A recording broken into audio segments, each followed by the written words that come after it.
When we think of genocide, we think of battlefields. We think of dictators, concentration camps, and atomic bombs. We remember the names of generals and the dates of invasions. But the greatest silent killer in modern history didn't use weapons. It used chimneys. Between 1750 and 1900, something terrifying happened in the most advanced cities on Earth. Life expectancy didn't rise. It collapsed. In Manchester, the beating heart of industrial progress, a child born in the 1840s had a 50% chance of dying before their 5th birthday. In Liverpool, life expectancy in certain working districts dropped to 15 years. 15. A Roman slave could expect to live longer. And yet we call this period the greatest achievement in human history. We celebrate the inventors, the entrepreneurs, the visionaries who built our modern world. But nobody counts the bodies they left behind. Nobody talks about the children who crawled under moving machinery until the machinery caught them. Nobody mentions the rivers that turned green with poison, or the neighborhoods where the stench of death was just another part of daily life. Today, we're going to count those bodies. We're going to walk through the factories where humans were used as fuel. We're going to reveal the numbers that history books bury under stories of progress and innovation. Because the Industrial Revolution didn't just build our cities. It consumed millions of human lives to do it.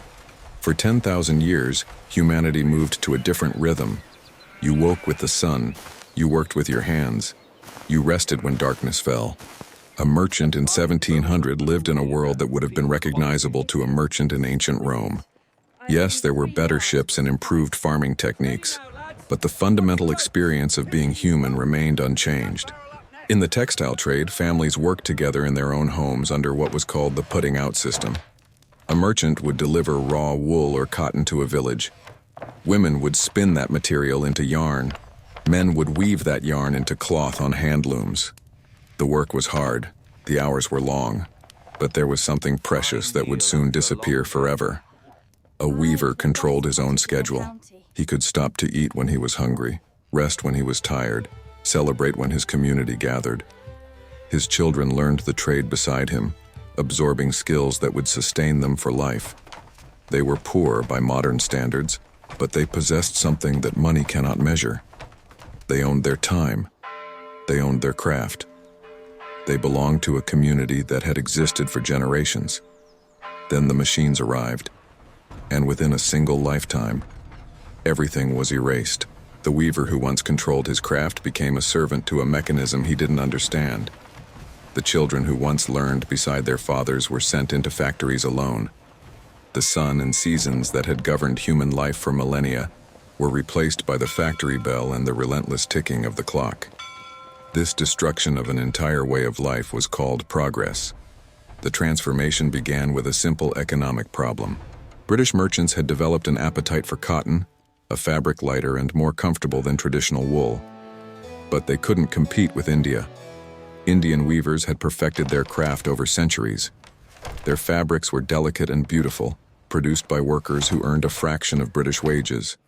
The quality was unmatched, so the British government banned Indian cotton imports, protecting domestic industry with laws called the Calico Acts. But instead of stopping competition, these laws forced British entrepreneurs to find another way. They needed to produce cotton faster and cheaper than human hands ever could, and so began the race to replace the human body with iron and steam. In 1733, John Kay invented the flying shuttle, a simple device that doubled the output of a single weaver. One man could now do the work of two. But this created an immediate crisis.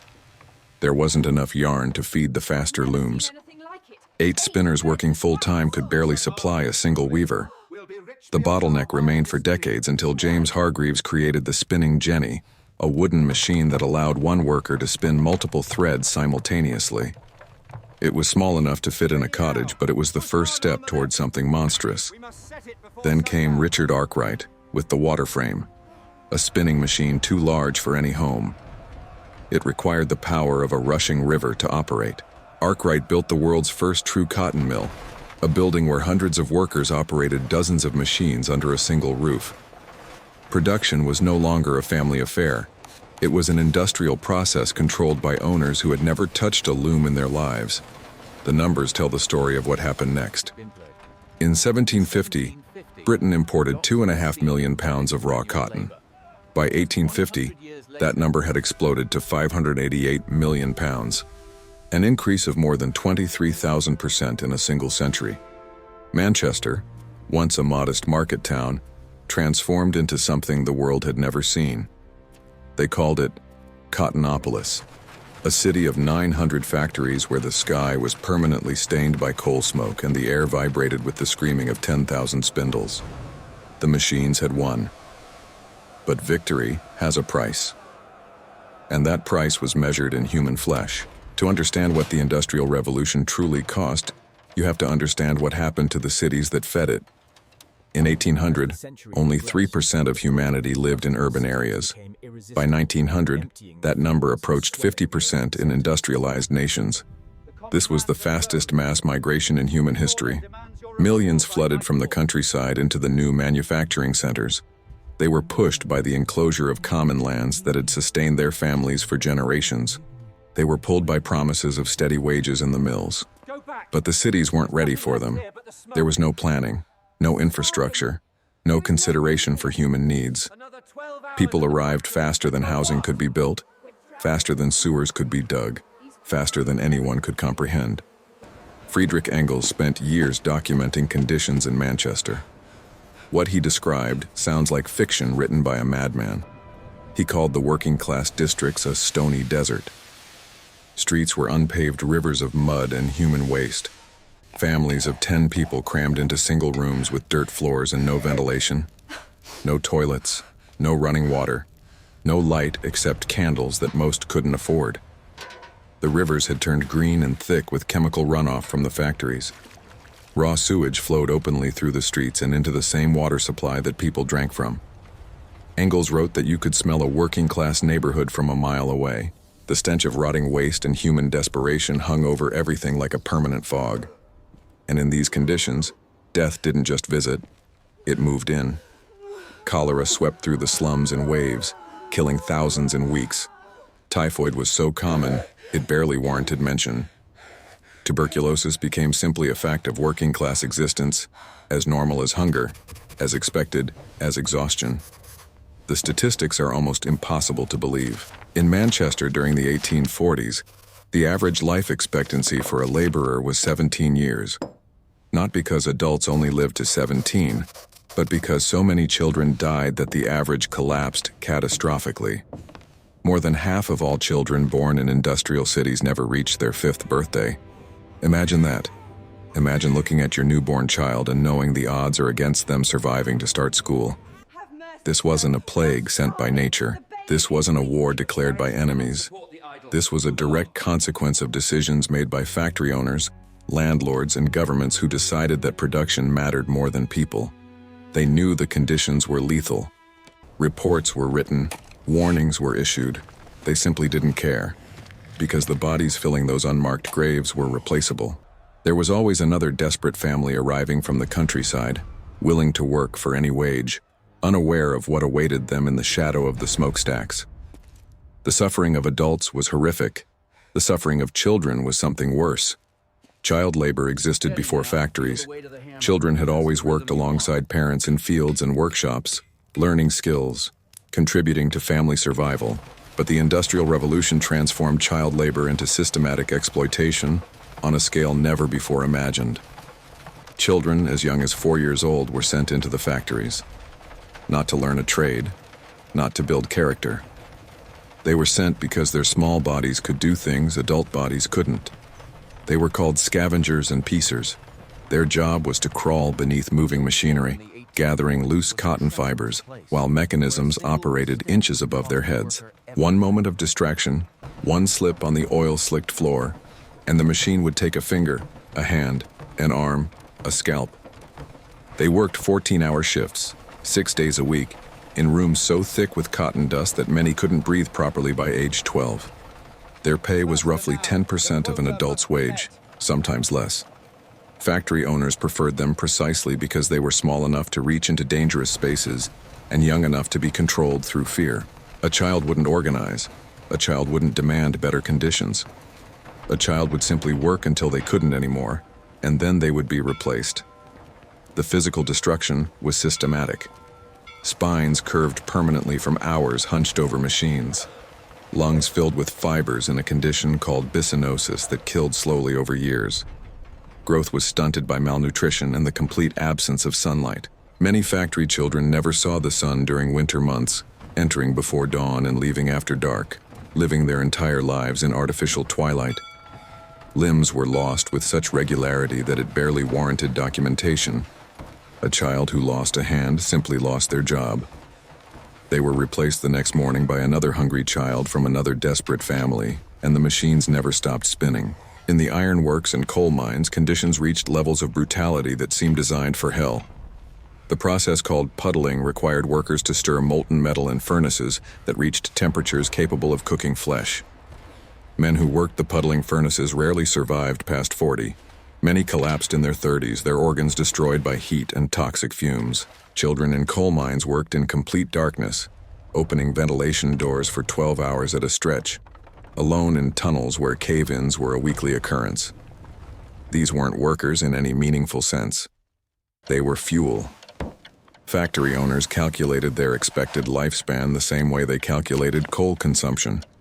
A human life was simply another resource to be extracted and discarded when empty. So let's do what historians rarely do.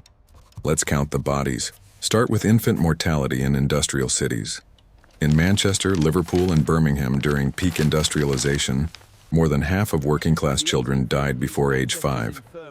Across Britain alone, this represents millions of preventable deaths over the 19th century.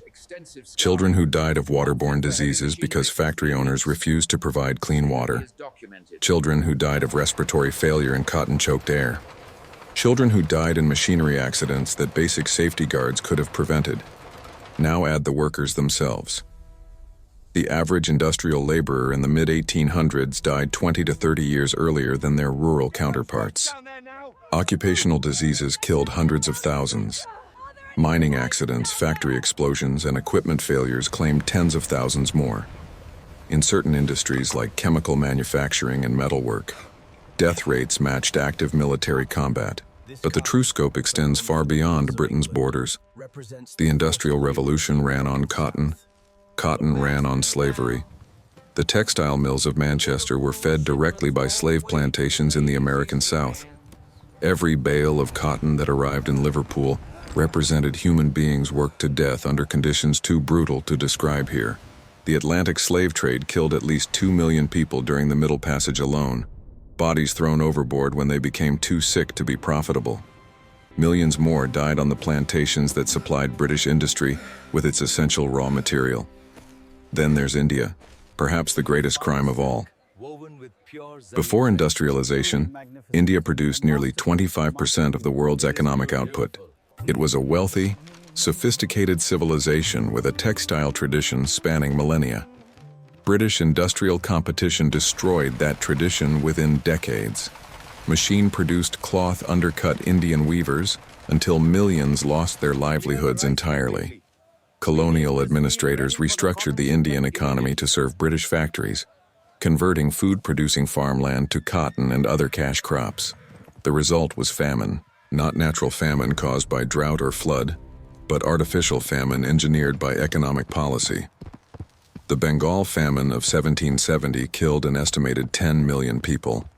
The famines of the late 19th century killed between 12 and 29 million more. These deaths weren't accidents of history.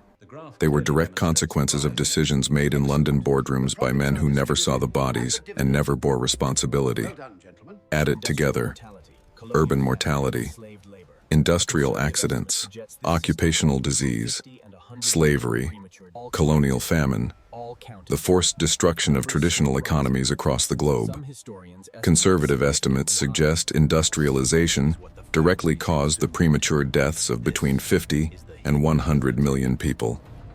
Some historians place the number significantly higher. This is the hidden arithmetic of progress.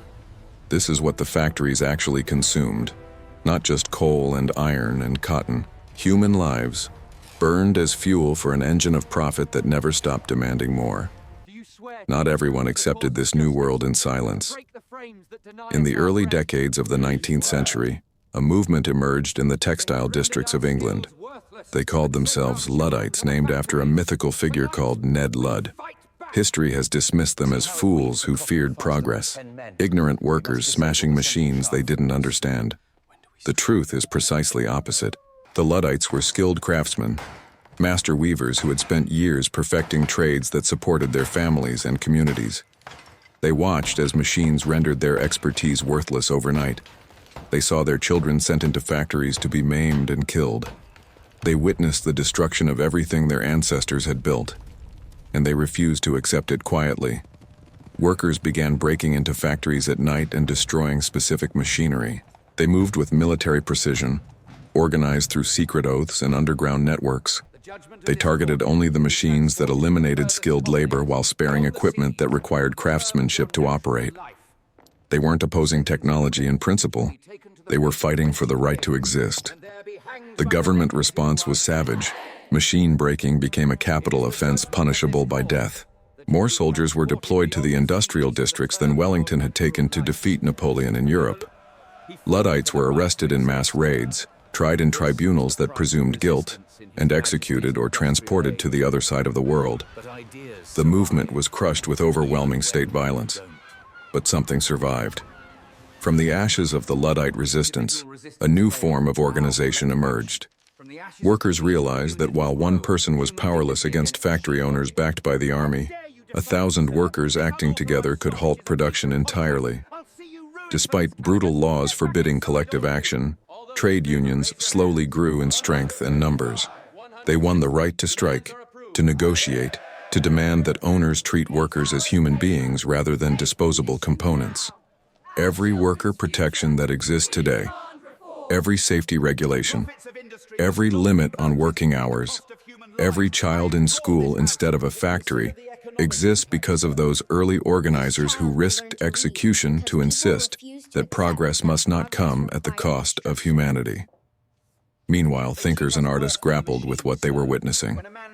Karl Marx spent years studying the Manchester factory system, interviewing workers, documenting the machinery of exploitation. What he saw shaped his entire theory of capitalism and history. William Blake wrote of dark satanic mills consuming England's green and pleasant land. The Romantic poets mourned the death of nature and community, warning that something essential to the human spirit was being sacrificed on the altar of efficiency. They were dismissed as dreamers and radicals in their time. Today, they look like prophets. We are the direct descendants of this revolution. Every aspect of modern life carries its fingerprints. The cities we live in were built on industrial foundations. The jobs we work follow rhythms established by factory bells 2 centuries ago. The global economy that determines our prosperity was forged in those first coal-fired decades when human life became just another input cost. We inherited genuine abundance. Mass production made goods available to ordinary people that would have been unimaginable luxuries to previous generations. Clothing, furniture, medicine, entertainment. The material conditions of a middle-class person today exceed those of kings 3 centuries ago. This is real progress, and it matters. But we also inherited shadows that still darken our world. The global inequality that defines our era traces directly to industrial colonialism. Nations that industrialized first became wealthy by extracting resources and labor from nations that couldn't resist. That pattern continues in different forms today. The factories moved offshore, but the exploitation didn't end. The climate crisis threatening our civilization began with those first coal fires in 18th century Britain. Every ton of carbon dioxide accumulating in our atmosphere connects in an unbroken chain to James Watt's steam engine. The industrial system taught humanity to treat the earth as an infinite resource existing solely for extraction. We are still trapped in that lesson. Perhaps most profoundly, industrialization transformed our relationship with time itself. For 10,000 years, humans followed rhythms set by sun and season. The factory demanded something different: precise time, measured time, relentless time. We learned to live by clocks, to worship efficiency, to see speed as the highest virtue. We became a species that expects the world to move at the pace of machines. We check our devices hundreds of times daily. We grow anxious when systems don't respond instantly. We have internalized the factory's demands so completely that we barely notice how unnatural they are. And now we face another industrial revolution: artificial intelligence, automation, digital transformation. The patterns are unmistakable. Enormous wealth concentrating in fewer and fewer hands. Workers displaced by systems they don't understand. Promises of progress that obscure profound disruption. The question we refuse to ask is simple. Who is paying the price this time? Whose bodies and minds and communities are being sacrificed so that we can have faster algorithms and cheaper products? Are we learning from history, or are we repeating it with better marketing? The Industrial Revolution was not evil in some simple moral sense. It was not a conspiracy designed by villains. It was a transformation that would have occurred eventually, the inevitable result of scientific discovery meeting economic opportunity. We cannot wish it undone, and we shouldn't try. The world before factories was not paradise. Life was short and brutal and precarious for most human beings throughout history. Industrialization offered a path out of that ancient poverty, and eventually it delivered on that promise. But the path did not have to be paved with millions of corpses. The choices that killed so many weren't inevitable. They were decisions. Decisions to maximize profit regardless of human cost. Decisions to treat workers as replaceable resources rather than people. Decisions to export suffering to colonies and slums where it would remain invisible to those who benefited. Different choices were possible. They were eventually made, but only after immense struggle. The reforms that ended child labor, that improved working conditions, that established environmental protections, that created the social safety nets we take for granted. None of these emerged naturally from the logic of the market. All of them were won through decades of organizing, striking, voting, and dying. They were won because ordinary people refused to accept that progress required their destruction. The factory owners who grew wealthy never walked through the slums where their workers lived and died. The consumers who bought cheap cotton never saw the children who produced it. The nations that industrialized never fully confronted the colonial devastation that funded their rise. We still live in that willful blindness. The phones in our pockets are built with minerals mined by children in conditions that would be condemned as criminal if they existed in our own countries. The clothes we wear are sewn in factories where workers lack the protections our ancestors died to establish. Our convenience rests on foundations of hidden suffering that we have structured our entire economy to keep invisible. The smokestacks of Manchester are cold now. The textile mills have been converted to apartments and museums. But the fundamental moral question remains exactly as it was 2 centuries ago. What is the acceptable human cost of progress? Who gets to decide? And who gets to look away? Revolutions arrive without announcement. By the time we recognize them, we cannot imagine life without their consequences. But we should at least remember what they cost. We should count the bodies even when the counting is uncomfortable. We should acknowledge the nameless millions who built the world we inherited. The children who died in darkness so we could live in electric light. The workers whose lives were calculated as production costs. The communities erased and the cultures destroyed so that someone else could profit. They deserve to be remembered, not so we can condemn the world they built. We live in that world. We benefit from their suffering every single day, but we remember them to ensure that the world we're building now doesn't demand the same sacrifice. Progress without conscience is just destruction wearing a better mask. 200 years should have been enough to learn that lesson. The question is whether we finally will. Past and present coexist.